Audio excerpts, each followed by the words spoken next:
各位觀眾，你哋好，我係李文漢，歡迎嚟到我嘅頻道。喺呢3個禮拜我都幾勞碌，事關要喺外國做美食採訪嘅，返咗嚟 KL 都幾輕鬆，起碼而家唔需要講英文啦。今日 Danny 同我就嚟到 Selayang， 事關佢有一位朋友喺一間摩咧就開咗一間蘭州拉麵，叫我哋做宣傳。既然我哋嚟到Selayang，咪採訪呢度嘅美食咯。講起嚟，我都有成35年冇返嚟Selayang啦。記得我有一個常規嘅錄音室供應商，突然間要從Subang Jaya搬去Selayang嘅Taman Bukit Idaman，建立佢嘅新錄音室。事關佢成家人都已經搬咗入嚟呢個區。最記得呢，就係我以前作嗰首 Nano Nano 糖仔廣告歌，都係喺呢一度錄音嘅。如果你而家係40-50歲以上，好可能你有睇過呢個廣告，聽過我嘅作品。其實佢係有英文同埋華語嘅版本。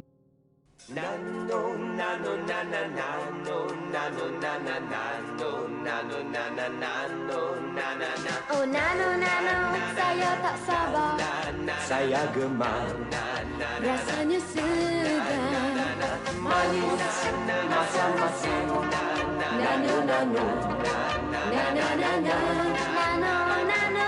Gula-gula nano-nano. Wow, keenakannya sungguh luar biasa. 因為我都算係呢間錄音室嘅客戶，唔使講，佢哋要照顧我。舉例到時到後就帶我去醫肚。我記得佢哋多數都係請我去一間海鮮樓，可能以前呢度係有其他嘢食，但係我嘅供應商只係帶我去食海鮮，因為要我食得好啲啩。記得嗰陣時Selayang Mall就啱啱開張，佢哋都有帶我過去食西餐添。以前我真係冇概念Selayang係有乜嘢好食，反而我知道整個吉隆坡嘅海鮮農產品就喺呢一度分配㗎啦。自從Pasar Borong Selayang喺1989年成立之後，幾乎整個吉隆坡巴沙嘅蔬菜、生果同埋海鮮都係喺度攞貨。今日 Danny 同我就專登過嚟見識下，唔係誇張，呢度總共係有440個檔口，佢亦都有包括來自大陸、印尼、越南同埋泰國嘅檔口。雖然呢個批發市場嘅營業時間係24小時，但係最繁忙嘅時間就係凌晨3點。呢段時間好多賽車一般從金馬崙呢就喺度落貨。最熱鬧嘅部門就係海鮮，一箱一箱喺度搖搖晃晃。舉例名貴嘅兜底、蘇眉、石斑、黃鱔、花蟹同埋蝦，寫上貨車準備送去市場。雖然Selayang係離開吉隆坡20公里，但係好多人唔知道佢係喺邊，一般就將佢同Serendah搞錯。其實Selayang係一個發展中嘅鄉鎮，位於冠北地區。佢係坐喺Wilayah同埋雪蘭莪嘅邊界。佢嘅鄰居就係Batu Caves同埋甲洞。Selayang都算係一個風涼水冷嘅地區，因為佢就係被Selayang Hot Spring Forest Reserve Institute、Templars Park、Taman Rimba Commonwealth 同埋Bukit Lagong Park 包圍住嘅。話說Selayang都算係一個好理想嘅住宅區，最起碼就係呢度唔會人口稠密，人口只係30幾萬，而且樓價都比佢嘅鄰居更平。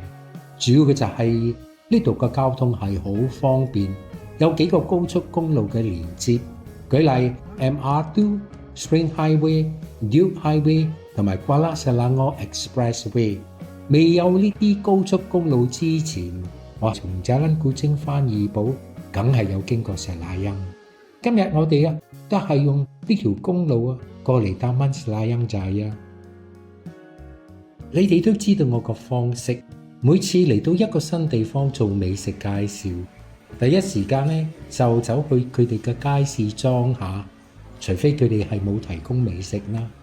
我都有講過好多次，呢啲地方啊係充滿人情味，主要嘅就係呢度嘅食肆一般都唔會商業化，事關佢哋多數都係做街坊生意。達曼士拉音寨啊，唔算係一個新嘅住宅區，佢都有38年歷史。講起嚟呢度都好齊全，有銀行、醫院、超級市場、商店同埋好多食店。如果你喜歡呢條片嘅，就俾個 like 我，分享下。如果未曾訂閱嘅，就麻煩你訂閱啦。多謝你。呢個巴沙第一個檔口我要介紹就係大舊麵。其實大舊麵呢個名都係怡保人叫嘅，吉隆坡係叫佢煎窿包，檳城係叫佢萬正貝。我覺得佢嘅馬拉名阿崩巴叻係最好聽㗎啦。呢位檔主阿龍都喺度經營咗18年。呢個巴沙個個都知道佢嘅產品係最抵食。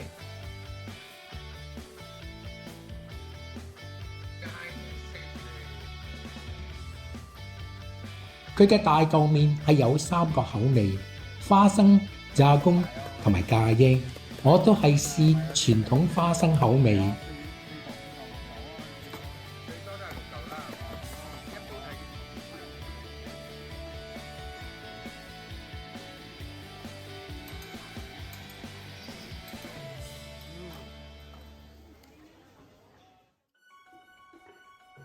因為聽日係端午節，呢個巴沙都睇見有好多檔口賣粽，呢個檔口係提供最多粽㗎喇。所以我要嚟參觀下。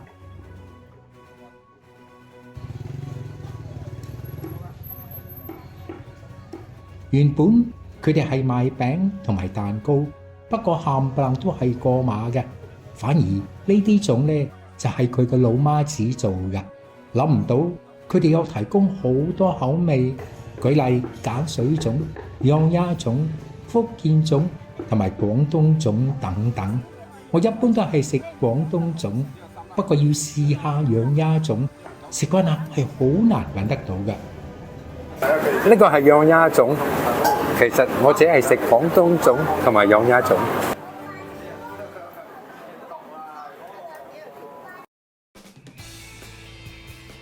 第3個檔口我要採訪就係油炸鬼。雖然呢個食物係好普遍，但係佢嘅歷史呢就豐富。喺宋朝期間，岳飛將軍俾貪官秦檜同埋佢嘅夫人出賣，將佢刺死。後尾啲老百姓要抗議，攞一打麵粉放落滾滾嘅油嚟炸，因為佛教顯示壞人會去地獄受懲罰，掉落滾滾嘅油。呢位檔主阿忠嘅歷史生涯都好豐富，佢係第2代接班人，喺度經營咗30幾年。除咗油炸鬼，佢都有提供鴨粽、鹹煎餅、馬腳等等，每件只係賣1溝咋。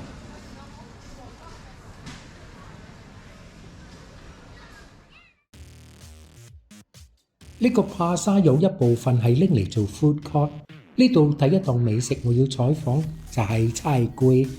唔講你唔知，我喺馬來西亞食過咁多菜粿，最好食嗰檔呢就係喺宋艾白鴿。唔知道呢檔嘢又點呢？呢位檔主阿丹講唔好意思，呢度所有嘅菜粿都俾人訂晒。聖光，我哋聖光同埋蘿蔔同埋蝦米咯。所以如果有拜齋嘅話，我哋就冇擠蝦米咯。哦，就比較可以齋。燒韭菜同埋聖光。韭菜同聖光咯。等有時有做魚頭啊、花生啊。不過有蝦米啦。有蝦米。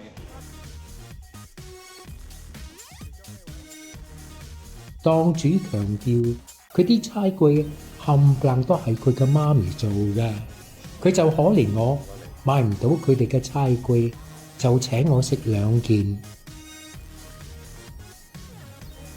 呢個係韭菜餃。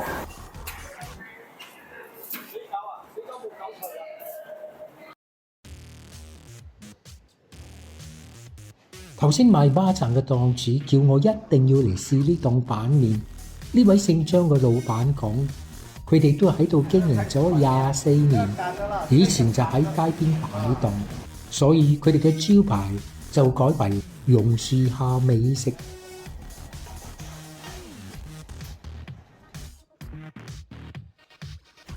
話說佢嘅生意應該係唔錯，事關佢都要請4個員工，但係煮麵都係要靠佢嘅太太落手。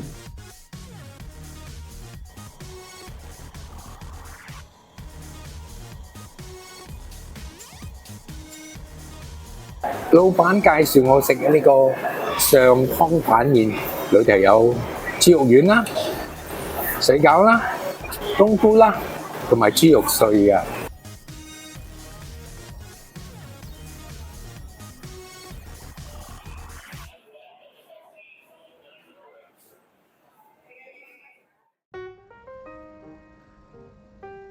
我哋而家離開巴沙，嗱聲行去 restaurant 海灣。事關巴掌嘅檔主建議我哋快啲過嚟食呢檔雲吞麵，因為佢哋每日未到10點半，梗係賣晒。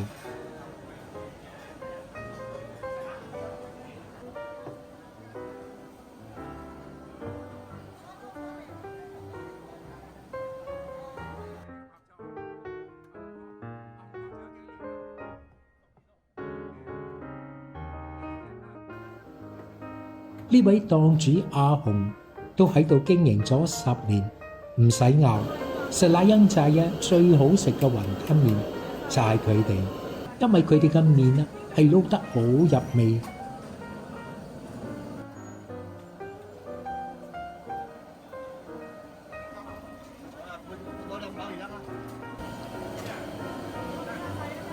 主要嘅就係佢哋有落脆卜卜嘅豬油渣。還有佢哋半肥瘦嘅叉燒，真係 melt in your mouth。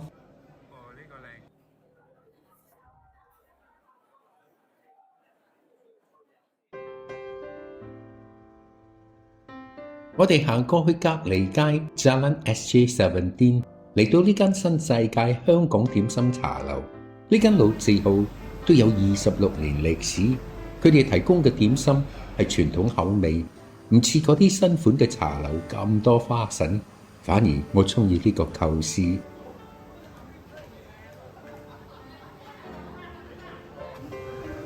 如果你係假期過嚟，一般都係要等位，因為佢哋係唔應酬 reservation。呢位姓呂嘅店主講，佢16歲就出嚟做飲食，曾經喺日本打過工。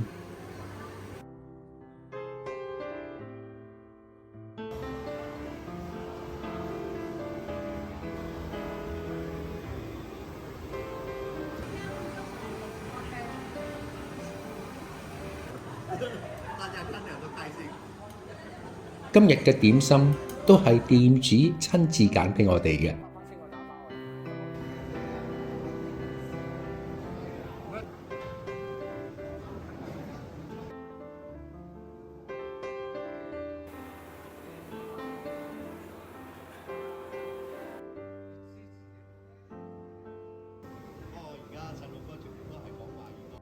我好耐冇食過迷你叉燒包，呢度食得到。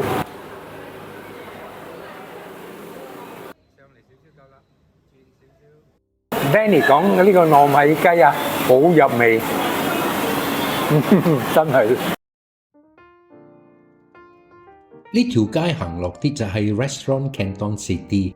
其實點心嘅老闆叫我哋一定要嚟試呢檔順記魚蛋粉。我個人覺得 JB 嘅魚蛋粉係最可靠。事關嗰度係有好多潮州人，唔係誇張。我個老婆同埋外母係唔食魚蛋。除非佢係潮州魚蛋。咁巧，呢位姓謝嘅檔主係一位來自新山嘅潮州人，佢嘅太太同埋千金都有出嚟幫手。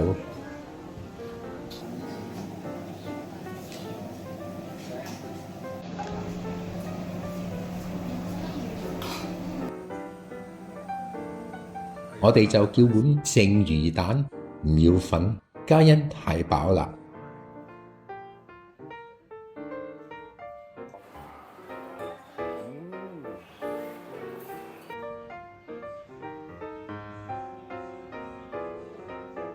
呢個海鮮料係事頭請我哋食㗎。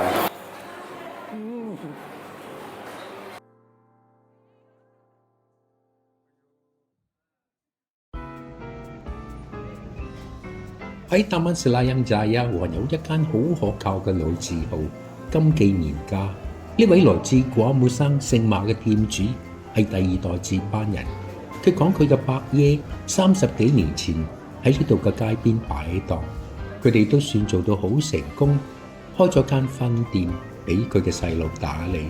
雖然佢哋而家係有提供好多嘢食，無可否認佢哋係靠板麵起家嘅。呢位服務員介紹我食佢哋嘅招牌乾撈辣椒板麵，都好嘅，事關我頭先食過煮水嘅板麵。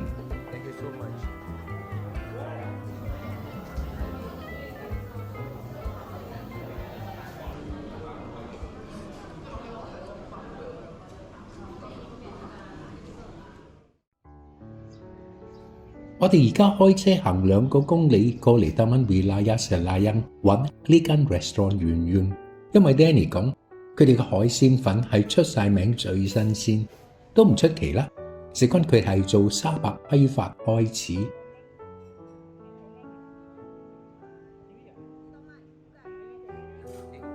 呢位來自檳城嘅店主鄭太，只係喺度經營咗2年，但係已經吸引好多熟客。我問佢嘅秘方係唔係從檳城傳過嚟，佢好謙虛同我講，佢係冇拜過師，係隨便煮嘅啫。秘訣就係要用最新鮮嘅海鮮，咁就成功咗一半。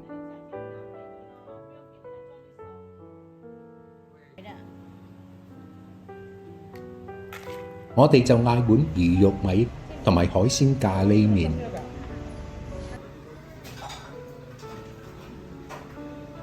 佢哋嘅魚肉米，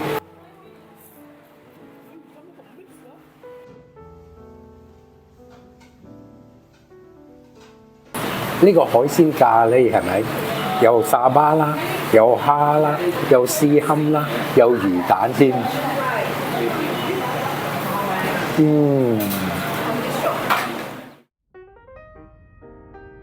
嚟到我哋最後嘅介紹。首先我哋要開車去 Selayang Baru 揾一間新嘅商場168 Park Mall。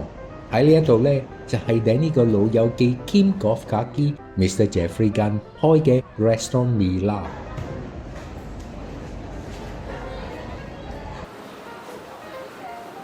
話說 Jeffrey 都喺大陸發展咗有20年，佢覺得投資喺蘭州拉麵係最適合。事關我哋馬來西亞65%係馬拉人，咁請個蘭州師傅返嚟做下撈美食就啱晒佢哋。講起嚟，我時常喺大陸食蘭州拉麵，反而喺馬來西亞就冇。希望呢個拉麵可以滿足到我啦。這個是香的，這個是辣的。呢啲拉麵係咪好食過板麵多聲？滑得多咯。這個是蔥油餅，這個是牛肉餅，好香。